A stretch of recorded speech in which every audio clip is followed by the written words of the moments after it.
Muito bem, nós já estamos ao vivo, direto aqui do altar da Igreja Hospital da Alma, e juntos vamos unir a nossa fé. Se possível, você vai parar tudo o que você está fazendo para que você consiga ouvir a voz de Deus, ser sensível à voz de Deus e, claro, nessa oração, você fazer aí do seu lugar, da sua casa, do seu sofá, da sua cadeira, a sua igreja. Como se você se transportasse para cá agora e estivesse sentado em uma dessas cadeiras aqui.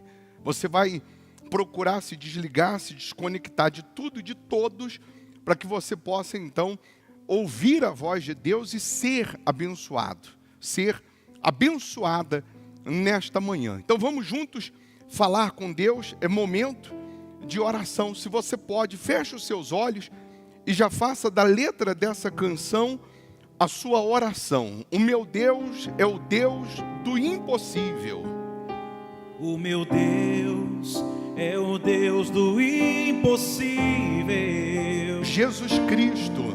Jesus Cristo é o meu grande Senhor, Que abriu o mar vermelho.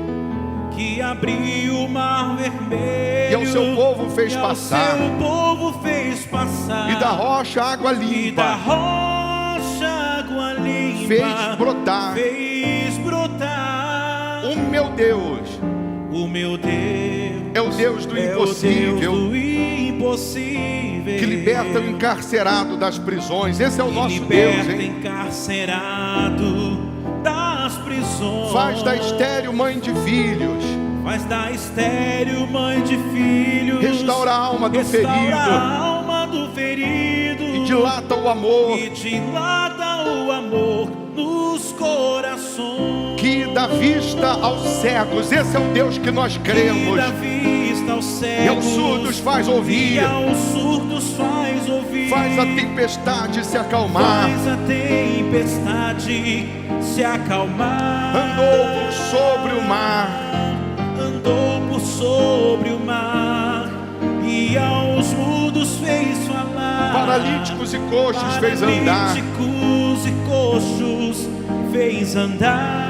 Pode confessar isso. Meu Deus é o Deus do impossível. O meu Deus é o Deus do impossível. É o mesmo hoje e sempre há de ser. É o mesmo hoje, sempre há de ser. O meu Deus é o Deus do impossível. O meu Deus é o Deus do impossível. E fará o impossível, creia. E fará o impossível por você. E fará o impossível. E fará o impossível por você. Que dá vista aos cegos, creia Que dá nisso. vista aos cegos. E aos surdos. E aos surdos faz ouvir. Faz a tempestade Faz a tempestade se acalmar. se acalmar. Andou por sobre o mar. Andou por sobre o mar. E aos mudos fez E falar. aos mudos fez falar. Paralíticos e coxos. Paralíticos e coxos fez andar. Pode confessar isso. Que dá vista aos cegos. Que dá vista aos cegos e aos surdos faz ouvir. Faz a tempestade se acalmar. Andou por sobre o mar. Andou por sobre o mar e aos mudos fez falar. Paralíticos e coxos fez andar. Em o nome do Senhor Jesus, meu Pai, nós entramos na Tua presença em oração e sabemos que o Senhor continua sendo o mesmo. A Tua promessa é a mesma, a Tua palavra é a mesma.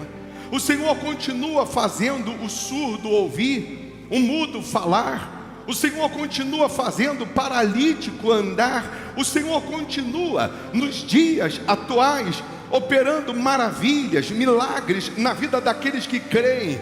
E é por essa razão, meu Deus, que nós estamos aqui agora de mãos dadas, com todos os que creem, com todos os que acreditam no teu nome, com todos os que servem o Senhor e que creem na tua palavra, que acreditam nas tuas promessas, porque, meu Deus, existem agora pessoas necessitadas de um milagre urgente, existem pessoas doentes, desenganadas pela medicina, com a família arruinada, com a vida financeira destruída, e um toque do teu poder pode curar, libertar, transformar, restaurar. Então, meu Deus, assim como o som da nossa voz chega até essa pessoa, faça chegar o poder que ressuscita, o poder que liberta, o poder que levanta, que restaura, que cura. Faça chegar o teu poder que transforma, em o nome do Senhor Jesus. Aí onde você está, a luz, o poder de Deus, a presença dele, a energia que vem do céu,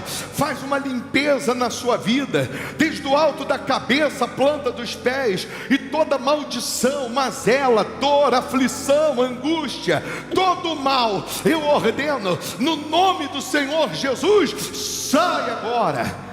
Seja curado, seja livre, que neste momento, meu Deus, o Senhor possa abrir os céus e despejar na vida dessas pessoas a cura, a libertação, a transformação. Mas também, meu Pai, eu te peço, abra o entendimento dessas pessoas, porque ouvindo a tua voz e colocando em prática, serão transformadas, restauradas, essas pessoas serão salvas. Abra os ouvidos espirituais, para que ela, ouvindo a tua voz e praticando, que ela seja mudada numa outra mulher, que ele seja transformado em um outro homem. É o que nós determinamos. E você que crê, diga assim: meu Deus, eu quero ouvir a tua voz, eu quero seguir os teus passos, eu quero seguir a tua orientação, em o nome do Pai, do Filho e do Espírito Santo. E quem crê, diga: assim seja, amém, e graças a Deus, amém, amém. Então, se você pode, senta aí, preste atenção em tudo que nós vamos falar e procure fazer, desses próximos minutos, fazer do seu lugar aí o seu santuário com Deus. Procura nesses próximos minutos não se desviar ou não se desconectar de Deus. Não tire a atenção daquilo que é santo, daquilo que é sagrado. Não desvie os seus pensamentos do que vem de Deus, do que vem do altar de Deus. Nós vamos ler o que está escrito em 1 Samuel capítulo 1. Eu queria que você prestasse atenção, porque nós vamos ler primeiro e aí depois nós vamos explicar e vamos passar a fé que vai proporcionar transformação na sua vida. Aqui em 1 Samuel capítulo 1, versículo 1 em diante, diz assim: houve um homem de Ramataim Zofim, da montanha de Efraim, cujo nome era Eucana. Grava esse nome, Eucana, filho de Jeroão, filho de Eliú, filho de Tou, filho de Zufi e Efrateu. E este tinha duas mulheres. O nome de uma era Ana. Grifa aí esse nome para você não esquecer. E o da outra, Penina. E Penina tinha filhos, porém Ana não os tinha. Subia, pois, este homem da sua cidade de ano em ano a adorar e a sacrificar ao Senhor dos exércitos em Siló. Estavam ali os sacerdotes do Senhor, Ofne e Finéias, os dois filhos de Eli. E sucedeu que no dia em que Eucana sacrificava, dava ele porções a Penina, sua mulher, e a todos os seus filhos e a todas as suas filhas. Porém a Ana dava uma parte excelente, porque amava a Ana, embora o Senhor lhe tinha cerrado a madre, e a sua rival excessivamente a provocava para a irritar, porque o Senhor lhe tinha cerrado a madre. E assim fazia ele de ano em ano. Sempre que Ana subia à casa do Senhor, a outra a irritava, por isso chorava e não comia. Então Eucana, seu marido, lhe disse: Ana, por que choras? E por que não comes? E por que está mal o teu coração? Não te sou eu melhor do que 10 filhos? Então, para você parar um pouquinho e prestar atenção, nós já conhecemos, principalmente aqueles que já vivem a fé, aqueles que já são da fé, já conhecem um pouco a história de Ana. Sabemos que Ana era estéril e sabemos que Penina, que era a sua rival, colocamos assim, esposa de Eucana, ela dava filhos. E no passado, a mulher que era estéril, a mulher que não gerava filhos, ela era desvalorizada, ela era menosprezada, ela era desprezada. E aí nós vamos entender nessa mensagem aqui que Eucana, ele amava Ana. Tudo indica que Eucana se casou com Ana por amor, porque ele a amava, porque ele tinha sonhos, ideais, propósitos com ela. Mas aí quando um homem se casava, ainda que fosse por amor, e deveria ser, e essa mulher não pudesse gerar filhos, então o costume da época dava a ele condições de casar com uma outra mulher, ou com a serva daquela que ele casou, por amor, para que ele então gerasse filhos. E aí nós vamos entender aqui que Penina era fértil, e Penina todo ano dava um filho a Eucana. Todo ano essa mulher, Penina, ela gerava um filho. E Ana era estéril. Ana, mesmo que era amada, mesmo que Eucana não a desvalorizava, Eucana não a desprezava, mesmo assim, ela tinha uma amargura na alma, ela tinha um defeito dentro dela, um aperto no seu coração, porque ela era estéril, ela não poderia realizar o sonho do seu marido de ter um filho e o próprio sonho dela de ser mãe.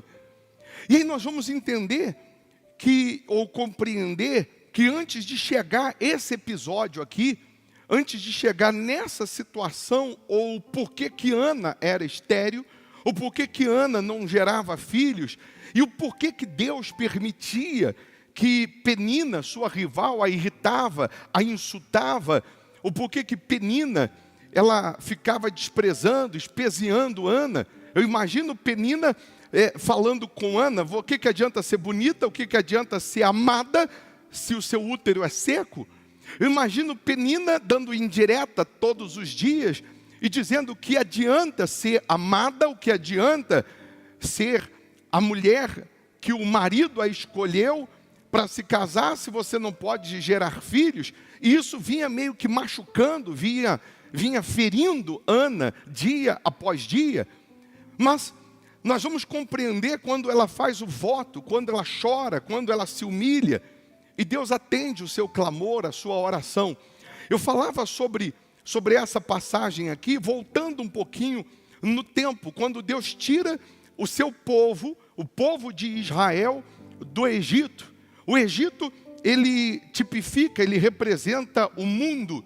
E Deus tira o povo do Egito, quase 3 milhões de pessoas, para levar a Canaã, a terra que mana leite e mel. E Canaã hoje representa o céu, representa a vida eterna, representa a nova Jerusalém. Então nós que servimos a Deus, nós saímos do Egito, do mundo, estamos a caminho de Canaã, a caminho da terra prometida, estamos a caminho da eternidade, estamos a caminho do céu.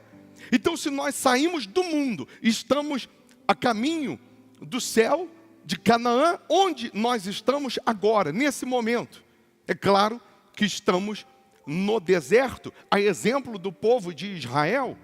Mas esse mesmo povo, 3 milhões de pessoas que Deus tira do Egito, que Deus tira do mundo, tira do jugo de Faraó, da escravidão, e leva para Canaã, esse mesmo povo no deserto, ao invés deles considerarem a Deus, ao invés deles honrarem a Deus, ao invés deles dependerem exclusivamente de Deus, esse povo começou a murmurar, esse povo começou a reclamar, esse povo começou a ter saudades do Egito, da comida do Egito. Esse mesmo povo começou a falar para Moisés que tinham saudades do pepino, da cebola que eles comiam no Egito. Eles começaram a olhar para trás. E aí nós vamos entender também que existem pessoas crentes, pessoas que que saíram do mundo, que estão caminhando para o reino de Deus e com saudades do mundo. Pessoas que estão nesse deserto, porém com saudades de quando estavam no mundo, estão comparando a situação atual quando eles estavam no mundo. E isso deixava Deus irritado, isso deixava Deus injuriado, ao ponto de Deus chegar para Moisés e falar: Moisés, eu vou destruir o povo, eu vou matar o povo, eu vou destruir esse povo, porque não é possível que eles não me considerem, não é possível que eles não vão considerar tudo o que eu fiz, o que eu já mostrei, e o que ainda vou fazer. E Moisés chegou para Deus e disse: não, Senhor, se o Senhor matar esse povo, os egípcios vão dizer que o Senhor tirou eles da escravidão para matá-los no deserto. E aí você vai ver um homem dando conselho para Deus. E Deus disse: não, é verdade. Então, continua aí a caminhada, vamos ver se eles tomam juízo, eu não vou matar. E aí passava mais um pouco, o povo começava a reclamar, murmurar, de novo, comparar a situação atual com o Egito. Eles estavam com saudades do Egito. E aí você vai entender que o problema não é o Egito, o problema é o que você faz no deserto. Porque o deserto não é para você habitar, morar, é uma passagem. Você está vivendo um deserto agora, você está atravessando um deserto.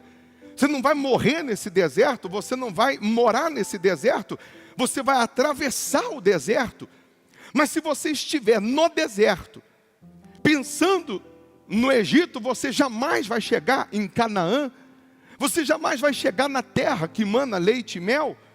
Ao invés de você que está no deserto ficar olhando e lembrando do Egito, você tem que pensar em Canaã. Você já deve viver uma Canaã no deserto, você já deve viver, visualizar a Canaã no deserto, porque você só chega onde a sua visão alcança. Você só vai chegar onde a sua visão está alcançando. Se você está no deserto olhando para trás, você jamais vai chegar no sucesso. Mas se você está no deserto olhando para frente, imaginando a Canaã, a terra prometida, você vai chegar lá sim, apesar dos percalços, das pedras, das dificuldades do deserto. Então vamos compreender um pouquinho mais. Aí Deus chega para Moisés de novo e diz que vai destruir, que vai matar, que vai acabar com um povo.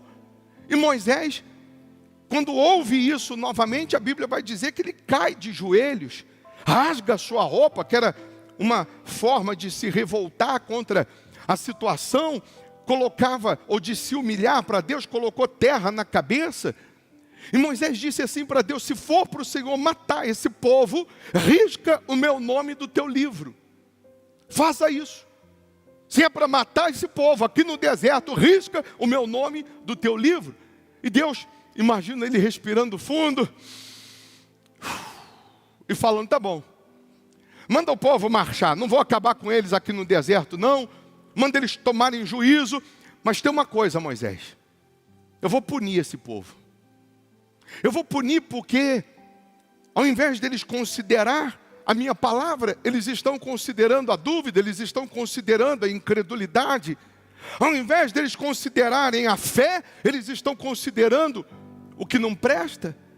Eu imagino Moisés falando: mas como que o Senhor vai punir esse povo? O Senhor vai deixar o calor do deserto, o sol, que chega a 55 graus na península do Sinai, queimar a pele desse povo? É isso? E Deus disse: não, eu já preparei uma nuvem que vai guardar esse povo, uma sombra que vai protegê-los do sol. Então o Senhor vai matá-los de frio, hipotermia, porque no mesmo deserto, no mesmo lugar, que à noite, que de dia faz 55 graus, à noite chega a fazer na madrugada menos 5 graus. Então o Senhor vai matar de frio? E Deus: não, eu também já preparei uma coluna de fogo à noite para aquecer, para guardar. Então como que o Senhor vai fazer? O Senhor vai matar de sede? Deus disse: está vendo aquela rocha ali? A rocha de Meribá? dali vai sair água para esse povo, 3 milhões de pessoas. Dessa rocha de Meribá, eles vão beber água.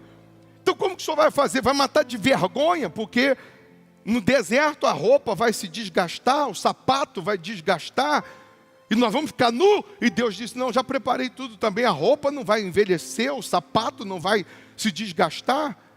Então como que o senhor vai punir esse povo? E Deus deixou claro para Moisés que durante 40 anos, eles estariam perdidos num espaço que era para levar 40 dias do Egito a Israel, do Egito a Canaã, o que duraria 40 dias, porque eles murmuraram, reclamaram, se lastimaram, duvidaram. Deus ele disse, vai levar 40 anos, essa geração não vai entrar na terra.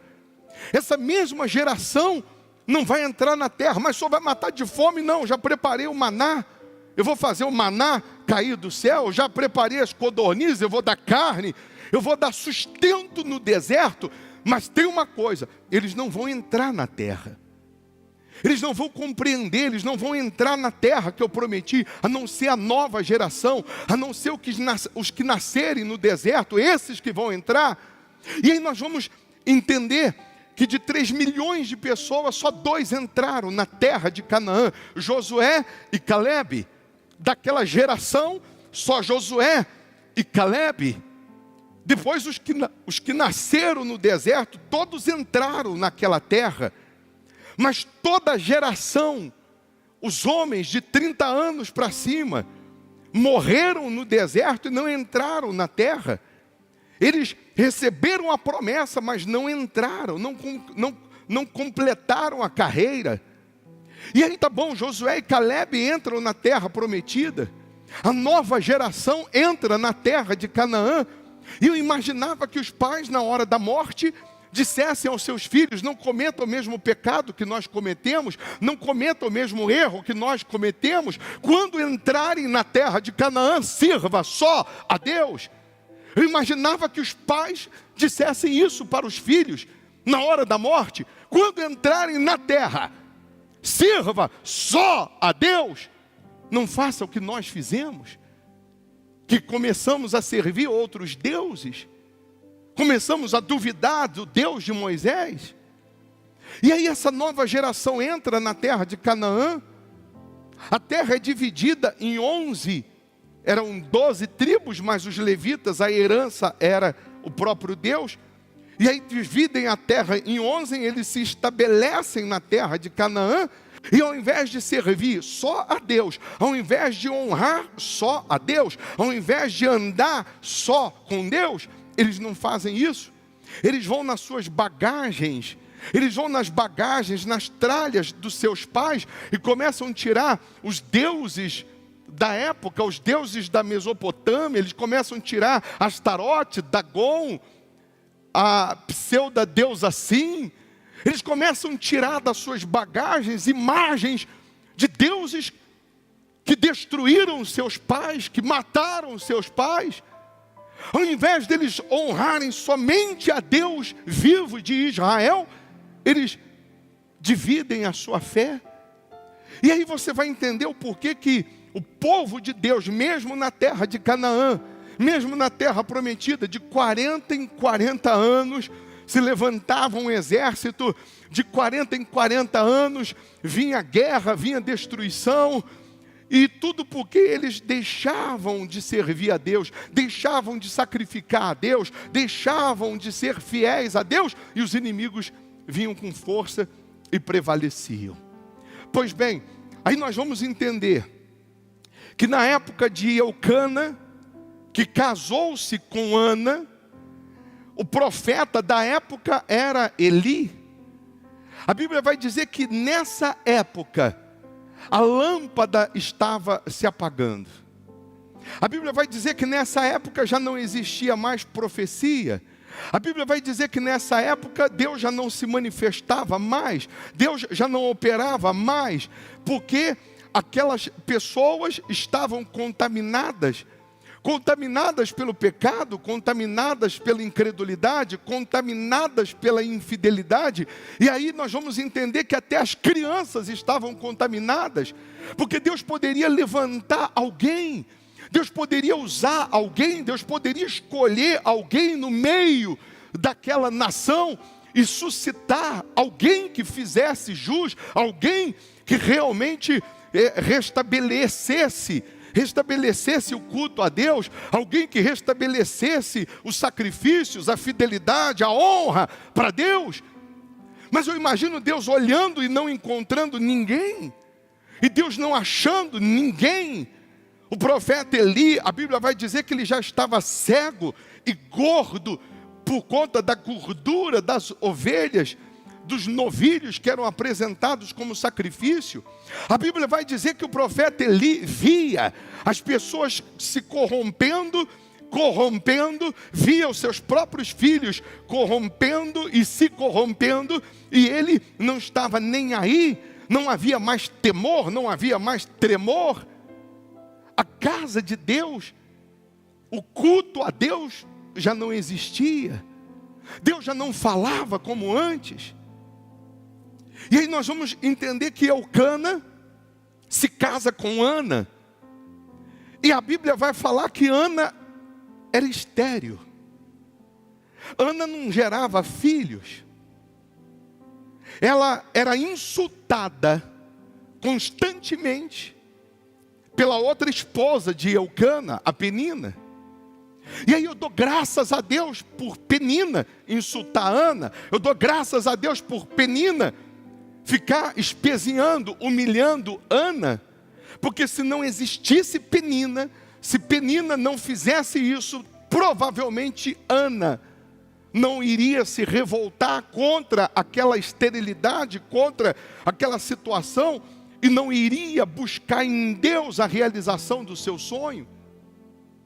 Eu quero falar aqui com você que tem um útero estéril. Eu quero falar agora com você que está vivendo uma esterilidade na sua vida, porque eu poderia dar muitos exemplos acerca de Ana. Ana também pode representar uma instituição falida que não gera mais filhos. Ana pode hoje representar uma igreja bonita, uma igreja aparentemente saudável, uma igreja forte, mas que não gera mais filhos, que não gera mais filhos na fé. Nós podemos usar Ana como vários exemplos. Ela pode representar uma pessoa que, mesmo tendo toda a capacidade, mesmo tendo todo o cuidado, mesmo recebendo o melhor alimento, o amor, o carinho, a compreensão, ela é estéril em alguma área. Você não consegue realizar o seu sonho, você não consegue alcançar os seus ideais ou objetivos. Nós podemos enxergar em Ana muitos de nós podemos nos enxergar também em Ana. Ana, eu vou repetir, ela era amada pelo seu marido, ele a amava. Quando ele ia oferecer sacrifícios, ele dava uma quantia por Penina, mas para Ana, ele dava 7 vezes mais. Ele fazia mais para Ana. Ele chegou ao ponto de falar para Ana: eu não sou melhor do que 10 filhos. Mas ela era amargurada de alma, porque ela não tinha filho. E ela não tinha filho, ela não era estéril por acaso. Deus vai pegar uma igreja estéril, que é Ana, para fazer gerar, para fazer nascer de uma igreja estéril o profeta Samuel, o que vai restabelecer o culto a Deus, o que vai restabelecer a vida com Deus, o altar de Deus. Deus não encontrou ninguém naquela geração para restabelecer a fé, e aí Deus vai pegar justamente Ana, uma mulher que estava sendo humilhada, envergonhada, uma mulher que estava sendo espezinhada. E essa mesma mulher, que ela tinha tudo, amor, respeito, carinho, mas ela não tinha filho, ela não tinha o seu sonho, e ela não queria ter filho para esfregar na cara de Penina, ela não queria filho para humilhar a Penina, ela queria porque ela queria ser completa.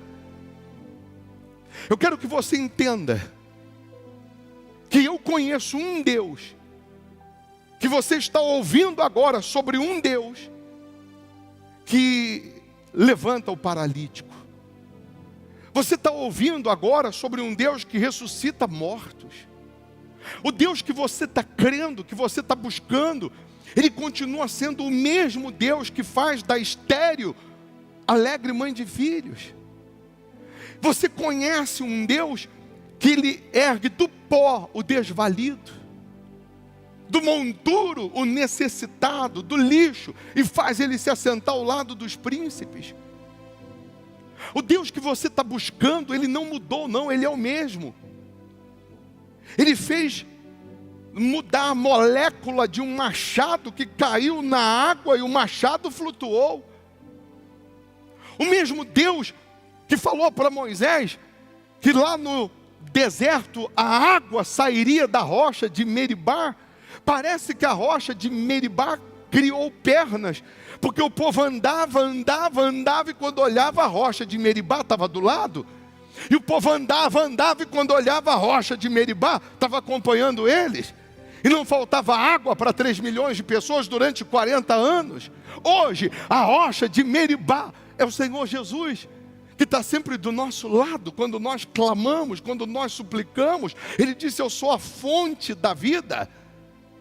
Quem beber dessa água nunca mais terá sede. Eu quero que você entenda que o mesmo Deus que sustentou, o mesmo Deus que guardou, que protegeu o povo, ou 3 milhões de pessoas no deserto, é o mesmo Deus que está agora te guardando. É o mesmo Deus que está agora te suprindo. Ele pode ainda não ter te dado tudo o que você quer, mas Ele está te dando o que você precisa, porque você vai chegar em Canaã. Mas você já tem que viver uma Canaã no deserto. Você já tem que viver o seu testemunho, você já tem que viver, imaginar a sua história transformada, a sua vida mudada, mesmo no deserto que você está vivendo. Não olhe para a situação atual, não olhe para o cenário atual, mas visualize, imagine, ou já se imagine em Canaã, na terra que mana leite e mel. Aí a Bíblia vai falar que Ana, no versículo 10, aqui do capítulo 1 e versículo 11, vai dizer que ela, com amargura de alma, ela foi fazer um voto a Deus. Ela foi fazer o sacrifício, que apresentava-se o sacrifício, o cordeiro sem defeito, e além desse sacrifício financeiro, vamos falar assim, ela fez um voto da alma dela. Ela diz assim: ela, pois, com a amargura de alma, orou ao Senhor e chorou abundantemente, e fez um voto dizendo: Senhor dos exércitos, se benignamente atentares para a aflição da tua serva, e de mim te lembrares, e da tua serva não te esqueceres, mas a tua serva deres um filho homem, ao Senhor o darei todos os dias da sua vida, e sobre a sua cabeça não passará navalha. Ela fez um voto chorando, ela fez um voto com amargura de alma. Ela disse para Deus no altar, provavelmente ela estava nas escadarias do altar, e ela disse para Deus, ela apresenta o cordeiro, apresenta o sacrifício, mas ela diz: meu Deus, se o Senhor atentar para a tua serva, se o Senhor me honrar, o filho que o Senhor me der, não vai ficar para mim. Não vai ser para eu sair na rua mostrando para ninguém. Eu vou entregar nesse mesmo altar, eu vou colocá-lo nesse altar. Ele vai te servir todos os dias da sua vida. Ele será nazireu, não vai passar navalha na sua cabeça. Em outras palavras, ele será escolhido do Senhor. Eu só quero que o Senhor use o meu ventre seco, estéril, para gerar um servo para o Senhor, para o teu nome ser glorificado. E nesse momento que ela estava amargurada, chorando. Chega o profeta Eli, e ele ouve os murmúrios, o gemido dela, e ele vira para ela sem sentimento algum e diz: você está bêbada uma hora dessa? Você está aí murmurando porque você está bêbada, embriagada? E ela, com toda a educação, ela disse: não, Senhor, a tua serva não está embriagada. Se há alguém embriagado aqui, eu estou embriagada é de amargura, eu estou embriagada não é de álcool, é de tristeza, é de angústia. E eu vim fazer um voto nesse altar.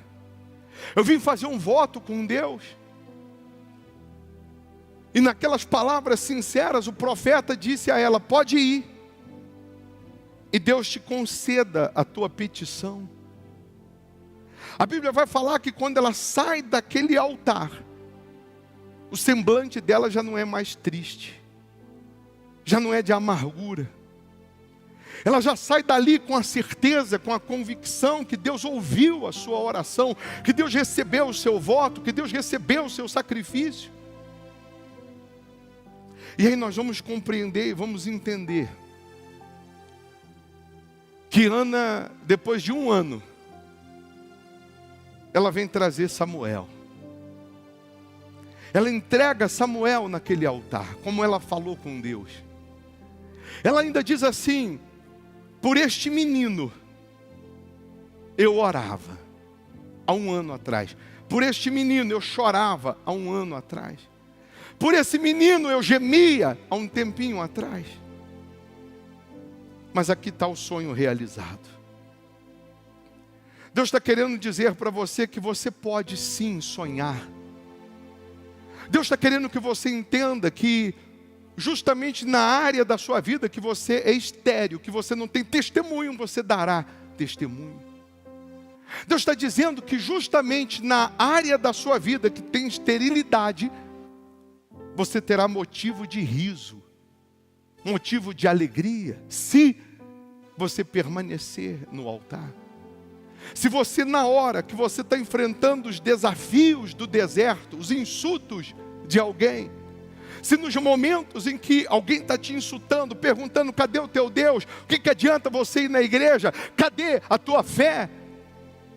Se você continua sendo fiel, se você continua honrando, se você continua obedecendo, Deus ele vai te socorrer. E aí essa mesma mulher que era estéril, ela passa depois a ter 7 filhos. Por que 7? Número da perfeição. Deus vai cumprir com a palavra dele na sua vida. E aí Deus levanta Samuel, ele cresce no templo, ele cresce ali na casa de Deus. Não é crescer morando na igreja, indo para a escola, não, ele cresce ali, tudo que ele sabe, tudo que ele aprende é ali. Mesmo que a lâmpada estava se apagando, mesmo que já não existia profecia, mesmo que já não tinha mais visões como antes, Deus está preparando Samuel. E numa madrugada, numa noite, Deus chama pelo nome Samuel. Ele está deitado, e porque ele ainda não tem essa experiência com Deus, ele corre no quarto do profeta Eli, e ele diz para o profeta: o Senhor me chamou. E Eli diz: não, eu não, pode deitar. E ele volta a deitar. A segunda vez Deus chama: Samuel, Samuel. E ele corre no quarto do profeta: o Senhor me chamou. Ele diz: não. E aí na terceira vez o profeta lembra que foi assim que Deus o chamou, em sonho. E o profeta diz para Samuel: quando você ouvir essa voz te chamando no meio da noite, você responde e diz: fala, Senhor, que o teu servo ouve. E Deus vai falar com você. E Samuel volta a deitar, Deus o chama e ele diz: fala, Senhor, que o teu servo ouve. E eu imagino Deus meio que sentando nos pés da cama de Samuel e diz para Samuel o que ele vai fazer. Deus diz: pode avisar Eli, o profeta Eli, que eu vou acabar com esse reino dele, porque as pessoas se corromperam, as pessoas pecaram, se corromperam e ele não fez nada. E Deus podia ter falado direto com Eli, mas Deus já não falava mais com ele. No outro dia Eli chama Samuel e diz: que Deus te falou? Não me escondas nada. E Samuel revela o que Deus falou.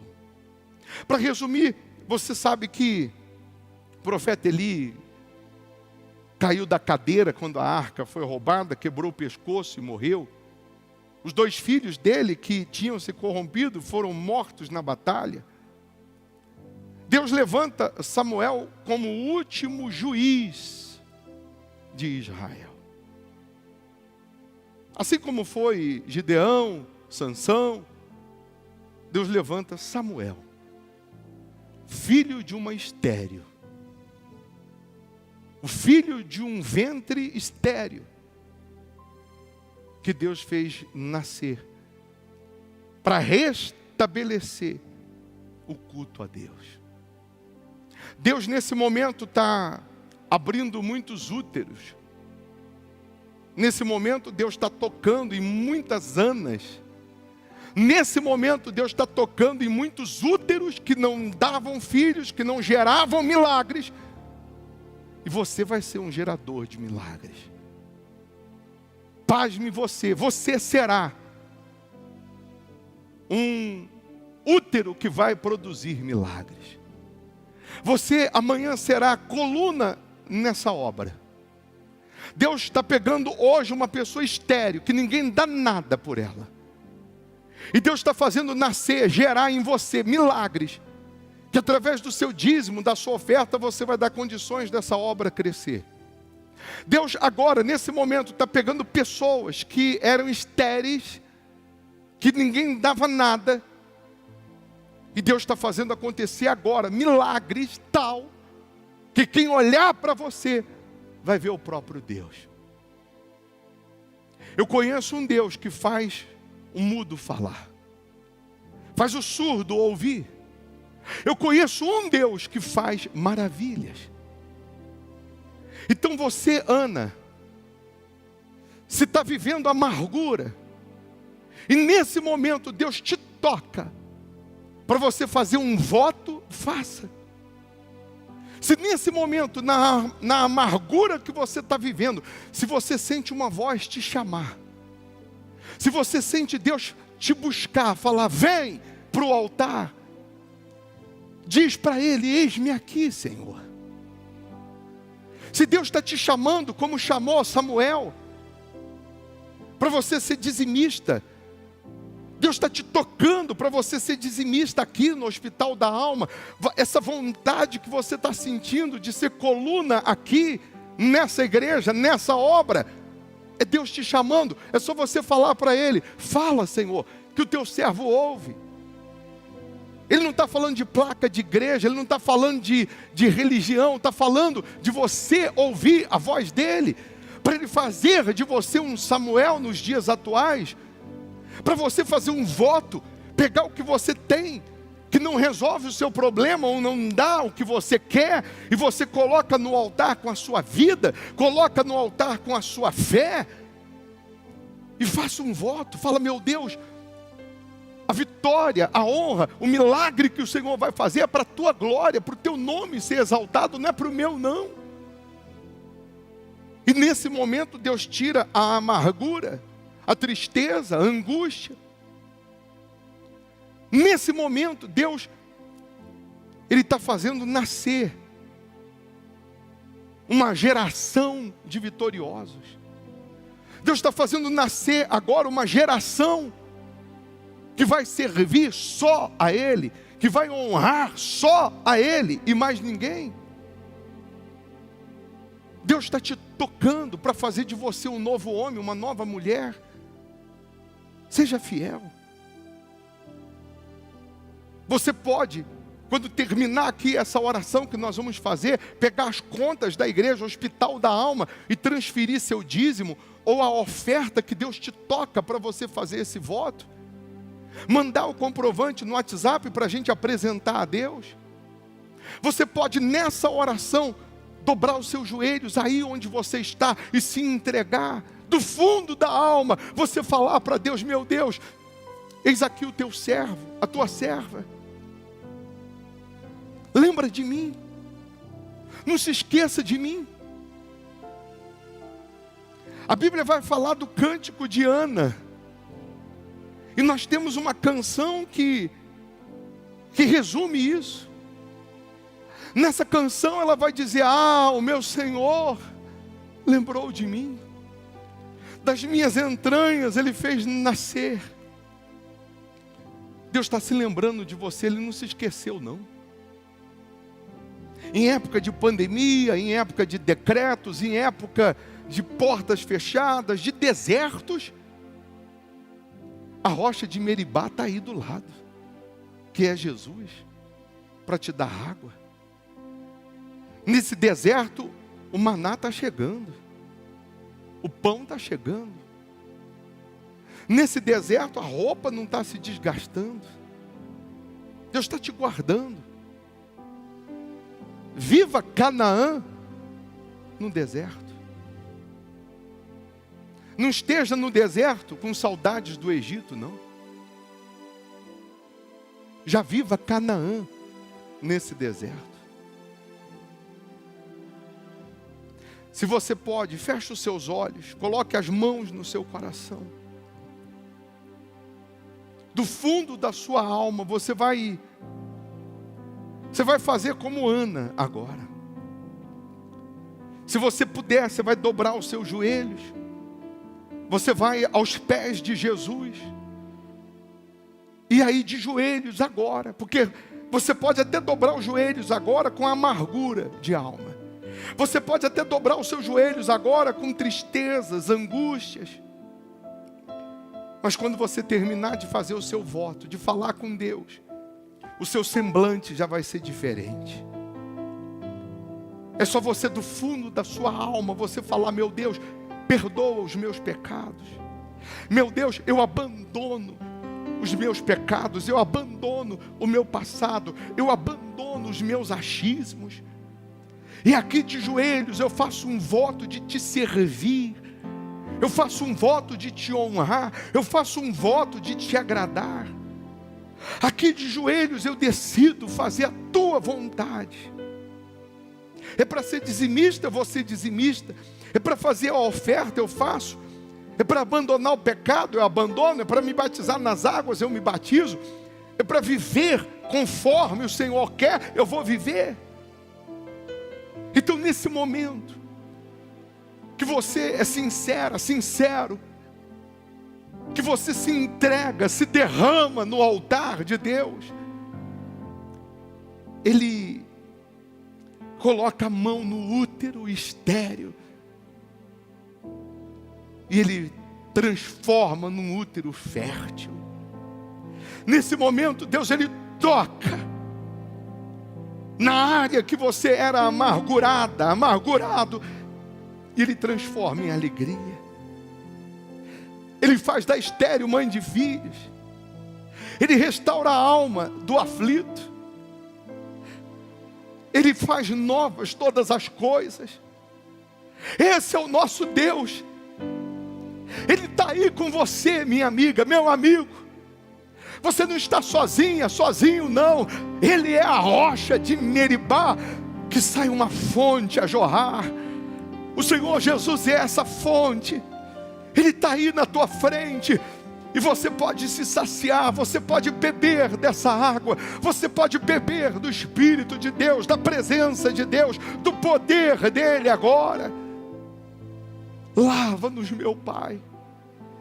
E nesse momento, só de você mentalizar e decidir servir a Deus, só a Ele e mais ninguém, receba o perdão, receba o abraço do Pai. Ele vem como uma brisa que refrigera a alma. É bem verdade que alguém pode ainda, você no altar fazendo um voto, alguém pode ainda te julgar. Alguém pode aparecer como apareceu o profeta Eli e achar que você está embriagada, achar que você está embriagado, achar que você está fora de si. Porque é isso que acontece quando nós fazemos um voto, quando somos fiéis a Deus, quando somos dizimistas, quando honramos a Deus para os incrédulos. Isso parece loucura, isso parece que estamos embriagados, mas estamos servindo a Deus, estamos honrando ao nosso Pai. Então não se preocupe com o que os outros pensam ou acham, se preocupe em honrar ao seu Pai, se preocupe em agradar a Deus, e Ele te restaura, Ele te perdoa. Pode sorrir, pode se alegrar, porque a mesma pessoa que há pouco chorava pela esterilidade, amanhã vai estar segurando o filho nos braços. Amanhã você vai estar com o seu testemunho nos braços. Vai nascer, ei Ana, vai nascer o seu sonho, vai nascer o seu testemunho, vai nascer uma vida nova, em o nome do Senhor Jesus. Meu Senhor, ouve a oração desse teu servo, com a alma embriagada de amargura. Vem fazer um voto em teu altar, ó meu Pai. Vem e me atende nesta hora. Falei do meu desgosto até agora.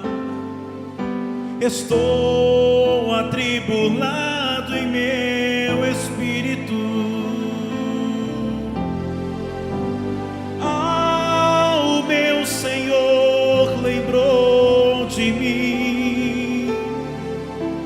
quando eu chorei de aflição,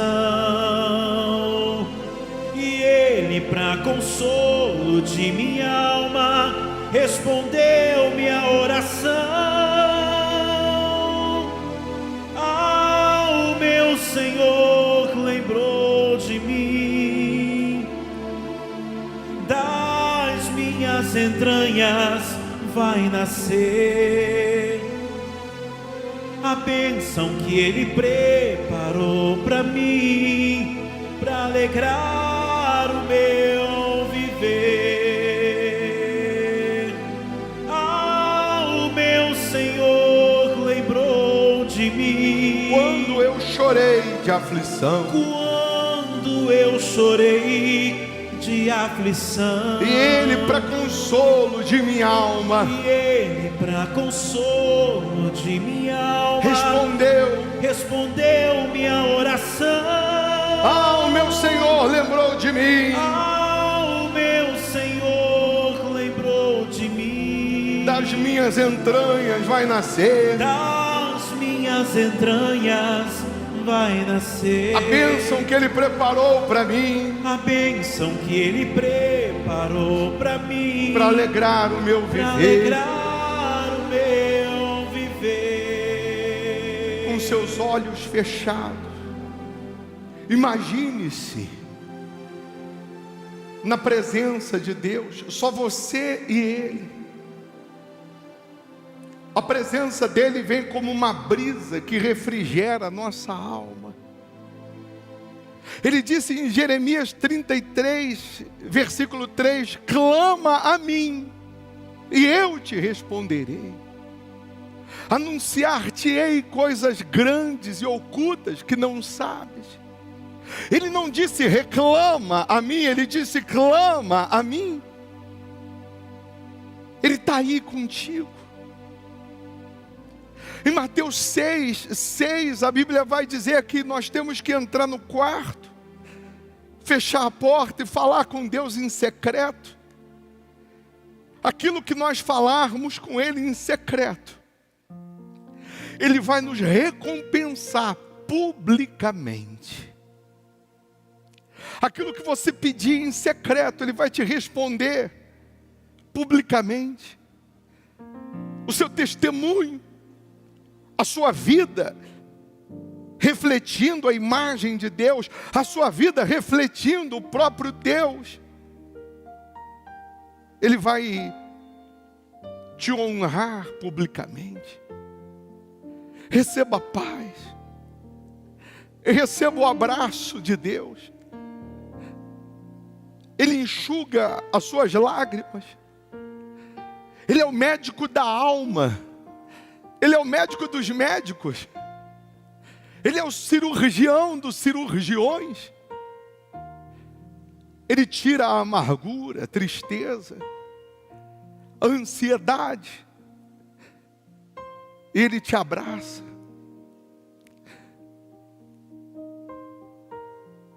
Ele te envolve. Pode entregar a sua vida. Faz um voto de jamais desistir. Faz um voto de jamais olhar para trás. Fala: meu Deus, eu quero permanecer contigo. Eu quero permanecer com o Senhor. Eu quero fazer a tua vontade. Seguir os teus passos. Eu quero entrar no quarto, fechar a porta. Eu quero ficar em particular contigo, no secreto com o Senhor. Faça isso espiritualmente agora. Só você e Deus em secreto. Renove os seus votos, a sua aliança. Faz uma aliança com Ele. Então, se você não tinha, fala como Samuel falou. Fala, Senhor, que o teu servo ouve. Fala para Ele: meu Deus, fala que eu ouço. Fala que eu vou te seguir. Fala que eu vou te obedecer. Mas entra agora no quarto. Fecha a porta espiritualmente falando. E receba a presença dEle. Pode adorar. Pode contemplar. Pode exaltar. Fique à vontade na presença do Pai.